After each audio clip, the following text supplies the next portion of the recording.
let's go straight to it. Femi Femo is here for the review of some of the headlines of today's newspaper around the world and stories around the world. Great to have you, Femi. How are you? Thank you, Rufai. I'm feeling fine. I have to say I'm a bit disappointed. I was expecting you to sing because now Femi I always feel like... Oh, come on, man. There we go. There we go. Good morning. Good morning. Good morning. I love it. I think it spices up the Monday morning. It does, doesn't it? It does. And welcome, Professor Killer. How are you? Good to be here. Thank you. Femi, the mom's It's coming. It's coming. My mom will soon be in Nigeria. I think she's planning on cooking you a specifically freshly prepared moi moi. That's what it is. Good morning to you viewers. Let me tell you about what is happening around the world now. Unfortunately, a gold mine has collapsed in eastern Mali, killing at least 43 people, mostly women, and injuring many more.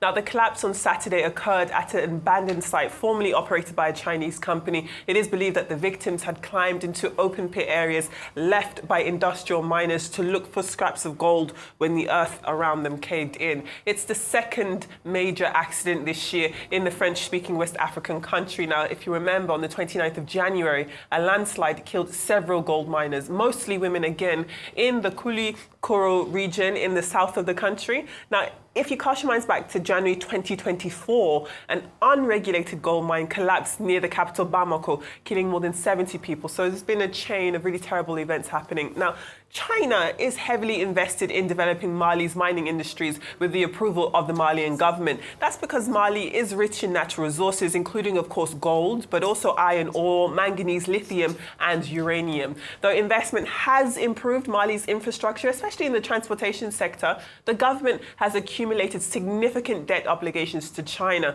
raising concerns about its ability to repay those loans. And aside from that, as we've reported here on the World Brief before, Mali is currently engaged in a dispute over revenue sharing with one of its largest mining companies in the country. That is the Canadian firm Barrick. Last month, the Malian government seized gold bars worth $245 million from Barrick and issued an arrest warrant for its CEO, Mark Bristow. Also, back in November, Australian mining company Resolute Mining agreed to pay Mali's military government $160 million to settle a tax dispute. That's after the company's British boss and 2 other staff were detained. So a lot happening in Mali's gold and minerals industry. Meanwhile, Ukrainian officials say they will not attend Russia-US talks to be held in Saudi Arabia this week. It's been reported that Ukraine has not been invited and will not send any delegation. Let's not forget, Ukrainian President Volodymyr Zelensky has repeatedly said that he would not accept any deal struck without his country's input. Trump's closest foreign policy advisors, that's Marco Rubio, Mike Waltz, and Steve Witkoff, have arrived in Saudi Arabia for these meetings, actually. And in response, European leaders are meeting in France today and tomorrow for an emergency summit, again on this issue between Russia and Ukraine. And then finally, at their annual summit in Addis Ababa, Ethiopia, the organizations, that's the African Union's organizations, elected Djibouti Foreign Minister Mahmoud Ali Yusuf as the next chair of the African Union Commission in a secret ballot. Now, Yusuf defeated Kenya's former Prime Minister Raila Odinga and former Foreign Minister of Madagascar, Richard Randriamandrato. Now, the selection took several rounds of voting. Yusuf was actually a close second behind Raila in the first and second rounds, but in the following 4 rounds, Yusuf took the lead until he became the sole candidate in the 7th round with an unassailable 33 votes needed for victory in the final.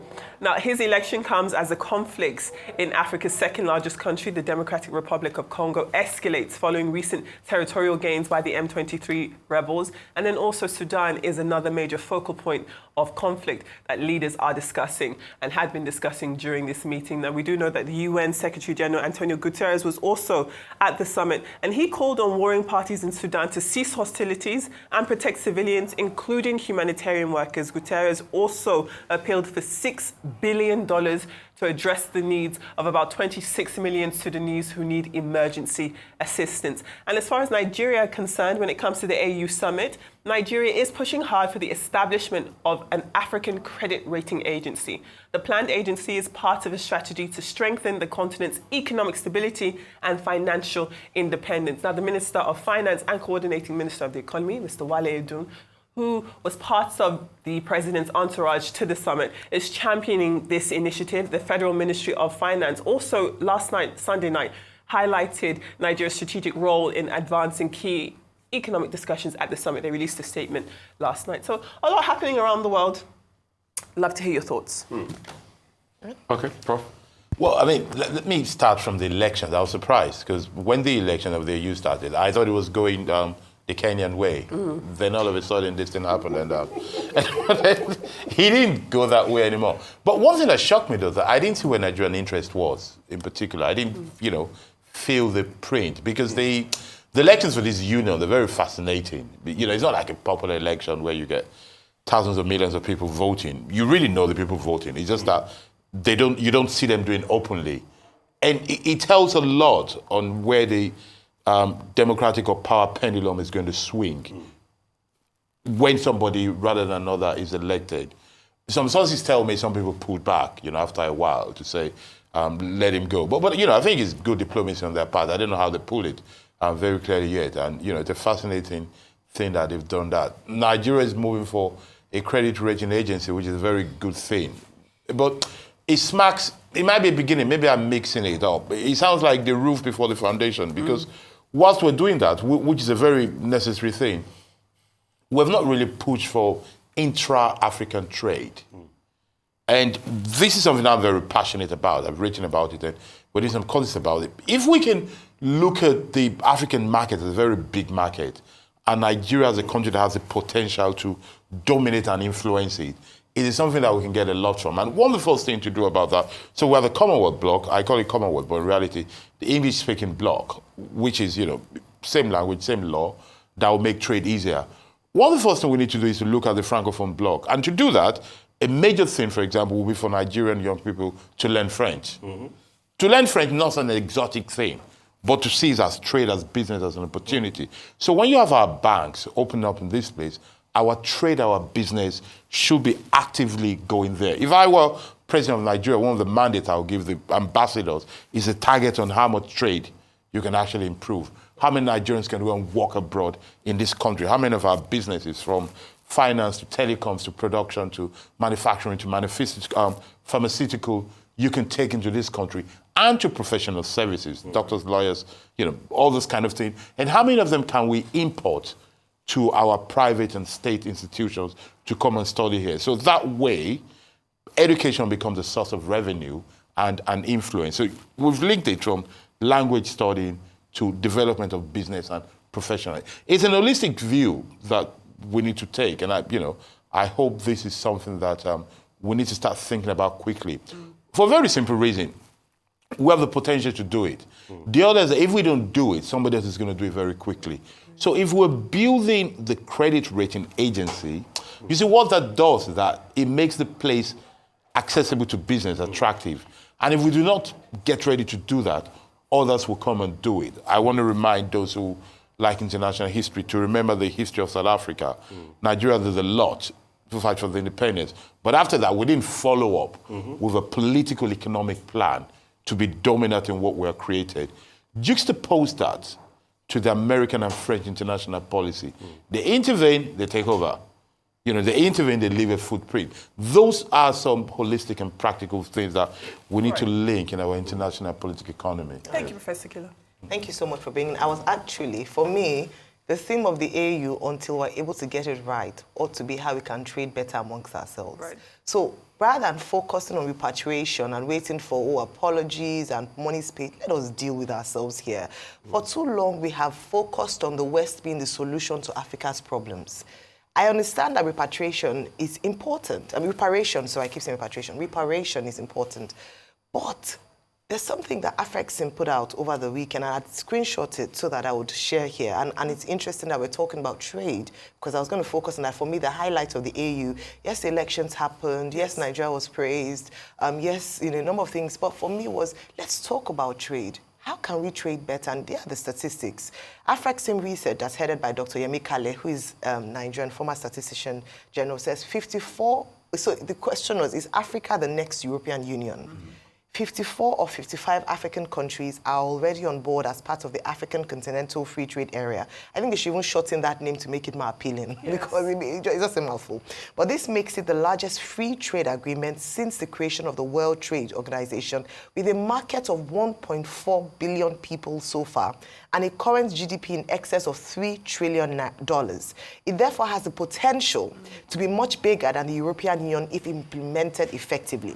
Right now, African countries trade more with Europe, Asia, and North America. And that's the converse. You know, AFREXIM is very big on this and trying to push this, even open the PAPS platform to facilitate trade across countries in Africa. So trying to push that, and I'm all for that. And so with each intra-African trade sits at under 20% compared to 68% in Europe and 59% in Asia. The AFCFTA hopes to change that by making it easier for African businesses to access neighboring markets, easier reduced tariff. This is what we should be talking about until we see the actualization of this. 54 countries have signed up. So what are the bottlenecks? What is stopping us from implementing? Of course, we've highlighted some of them. Transportation, the fact that it's easier to travel to Europe or even sometimes to Asia than it is to travel to your neighboring country. The fact that there's a lack of trust amongst ourselves. That is what we should be focusing on at these. I mean, I love that business deals are being had. There's collaboration being worked on, but that's what we should be talking about. How can we make Africa a trade hub for ourselves so that we fix Africa internally rather than depending on the West? I think that is something that we should focus on largely. Yeah, reparation can come at their own. Now they're telling us they will give us reparation or not. Let's not depend on that. Let's begin to see Africa's solutions to African problems. And I think a big contributor to that would be trade. If only we can get trade right on the African continent, we'll be on our way to success. A couple of things. I don't know what Ruto is going to do now, since his plan with Raila did not work. You know, we're going to get into that during the newspaper review. Because the Raila problem now still continues. Correct. They will have to look for someone to fix Raila. So it's a big problem for Ruto. Ruto championed all of this. He even brought Baba Olusegun Obasanjo in the mix and all of that. But everything is in the mud. It didn't work. He don't cast. So what is he going to do about Ruto? Elections will be up and running soon in Kenya. Secondly, I think the conversation, I'm going to tie it into what happened yesterday. And shocking news, the rebel group M23 has entered Bukavu, which is a very strategic town leading up to the capital. And also what happened in Mali. You see, the problem is there's no trade without capital. Africa has over 30 million square kilometers of land. Over 80% of that is arable land. But why is the GDP 3 trillion for a population of 1.4 billion? It shows poverty. 3 trillion GDP, the market cap of Apple is about that size. So if you divide the 3 trillion GDP by a population of 1.4 billion, you can do the maths. You cannot champion trade without capital. The trade we've always had is exploitation trade. That's exactly what is happening in Mali, where illegal miners are trying to mine minerals, scraps, and sell them for free and get a couple of hundreds. But there are no gold refineries like you have in Antwerp in Belgium, in Mali. And that's why this is continuous. So guess what? The Canadian company we were talking about that paid the Malian government $150 million will probably pay that, take more gold, go out there. When they refine this in Antwerp or other diamond refining sites or Dubai or the likes, they make more. Just like what is happening, how they are taking our gold from the north, shipping them on a plane out to Dubai. Except we change that mentality of exploitation trade, which is done with some state actors, we're not going to go anywhere. That's always been the colonial basis. If you remember historical times, this was exactly what King Leopold was doing in Belgium. Taking rubber sap to go produce rubber after John Dunlop discovered pneumatic tires in the late 1800s, stealing ivory here. And when the African partners that were supposed to take those ivory did not work hard, the force publique will take knives and cut off their hands, like they did if you read the book of Adam Hochschild in King Leopold's Ghost. And that is what is still happening. So at first, we need capital. The multilateral institutions have started, AFREXIM, African Development Bank, but they can't do it alone. So, and in doing that also, we need to end the wars, just like what is happening in Goma, in Bukavu as we speak. And some African countries should not aid them like what Rwanda is doing. I mean, the DRC actually said they saw Rwandan soldiers, troops, with them. And nobody has been able to nip this in the bud. And what are they doing? They are selling those raw materials as scrap. So except we bring in capital, set up those factories in Africa, and Africa now start to export refined products, we'll never get it right. Look at our crude oil. Say for the likes of Dangote that is now turning things around. And within ourselves. We hardly had a lot of refineries. Yeah. So we can now start building with it, but we need capital. And it goes back to your point about rating agencies. How are we going to get rating agencies where there's no capital asymmetry? How are we going to get rating agencies? So it's already a joke. There's no viable capital asymmetry. So we need to work on that capital asymmetry first. And what is capital? Capital is trust. Where does trust come from? It comes from the Latin word credere, means to believe. Except that capital asymmetry believes in the potential of Africa, it will not come in. And we will not get there yet. So, Yemi Kale can talk about potential. Yeah. By 2065, when African Union is going to be about 100, we might still be talking potential if care is not taken. We have every resource possible, but we are not doing the needful to fix it. It's about credere, money, trust, believability. Well, thank you all for your great analysis on the World Brief. Wonderful, wonderful to have you here. Thank you very much. Let's move on to the newspapers. I want to hear your thoughts on the newspapers too. Let's start with the front page of This Day. As you've actually already discussed, though, This Day this morning leads with the political journey to 2027, the January election. You do have the Minister of State for Defense, Bello Matawalle, saying that President Tinubu has made commendable strides in governance and his associates will be surprised by the resounding support the president will receive from the North in 2027. He did go on to say that the people of the North will rally behind Mr. President to build upon the achievements and reforms that he has initiated.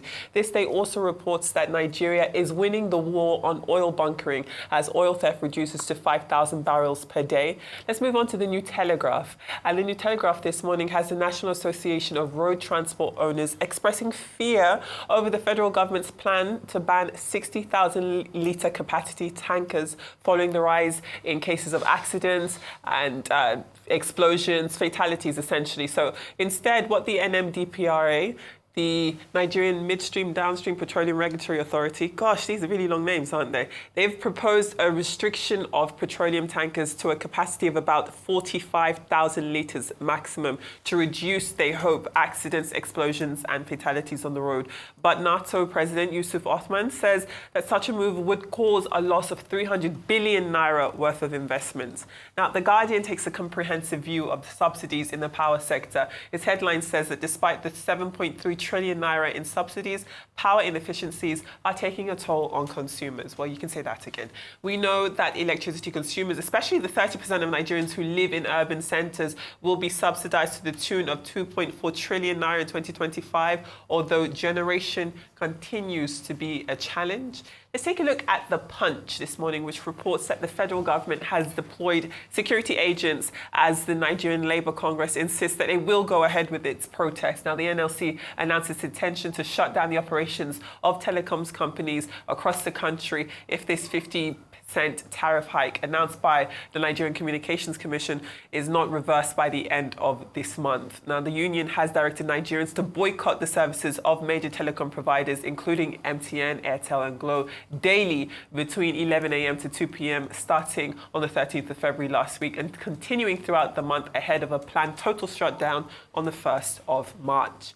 The Daily Trust takes a look at how USAID, or USAID, withdrawal has affected Nigeria's 2025 budget. 300 billion naira of the 700 billion naira that was added to the 2025 budget is for procurement of drugs and vaccines. That's according to a report by the National Assembly's Joint Committee on Appropriations. Its report does go on to say that the suspension of the intervention could have adverse effects on Nigerians affected by malaria, polio, HIV, and tuberculosis. And staying with USAID and its effect on Nigeria, the Vanguard reports the Coordinating Minister of Health and Social Welfare, Ali Pate, says the federal government was planning to engage the 28,000 health workers previously who were paid by USAID. The Daily Independent now reports that Nigeria has opposed a proposal to restructure the African Union's Department of Political Affairs, Peace and Security, it's called PAPS, warning that such a move could lead to unnecessary expenditure and disrupt ongoing peace and security efforts across the continent. Now, President Bola Ahmed Tinubu said Nigeria supported the idea of reforming the union, but argued that creating another department out of an existing one would increase spending. I mean, some would call that ironic, but okay. And on this morning's edition of the Tribune, there is actually a very moving piece, a back piece as well, by Lasisi Olagunju, his piece is actually entitled Pa Adebanjo, A Celebration of Death. Now, part of his piece says that some people don't read newspapers, they don't study them for various reasons, but Chief Adebanjo studied the Tribune and had appropriate words for whatever he observed on its pages, which is a testament to a man who appreciated and respected journalists and journalism. So we do wish all of those, do send our deepest condolences. Rufai, I know that you went to pay a visit to the family as well, so thank you for doing that. And then finally, Kenya's Daily Nation has a picture of President William Ruto and Raila Odinga on its front page. It is believed, as you said, Rufai, that Odinga, not being elected AU chair, has paved the way for him to return to the helm of Kenyan politics and continues to be a thorn in the side of Ruto's plans to secure a second term in 2027. If there is one person that is furious that Odinga did not emerge as AU chairman, it is William Ruto. I think we all thought that he was going to win. Possible. He tried. They brought in Baba Basojo. They hosted a big party. They did everything possible. But it was a pabocious venture. Pabolojasi. I don't know what happens now. So what? It will have to deal with the Odinga problem. You don't think Odinga would just think, oh, do you know what? Perhaps this is a sign that I don't need to do anything. I've done a lot in politics in my country. I've done a lot for Africa. Perhaps I should just take a break and sit down. It has to be somewhere. You see, because this position is normally to settle a lot of people. I'll give the instance of Uncle Sisi Lamini Zuma. When she tried vying for the ANC top job, she didn't get it. This was like a fallback for her, and she got it in her own time. Yeah. So it takes you out of the way. So Ruto had talked about it, had thought about. In fact, I was with Professor Lumumba in Kenya. We're talking about this, and there was some opposition to Raila, getting the job. So Ruto had planned it all out. It was because when the campaign started, I was in Kenya when it started. It was a big festive and fanfare thing. So it was like, oh, this is the good way to placate him, but it's nowhere to be found today. But real quickly, I want to talk about USAID. Okay. And I've been seeing a lot of comments, and I have to clarify. Please. The truth is, I'm not saying Americans are saints, but let's also stop conspiracy theory. And what is the caveat? This talk about USAID funding Boko Haram. What Scott Perry, which is a known conspiracy theorist, did say was that the money was deployed for girl child education in places where girl child education was not happening. He didn't say the money was a direct line item to Boko Haram and other groups. Let us get it right. I will call on the government to investigate more.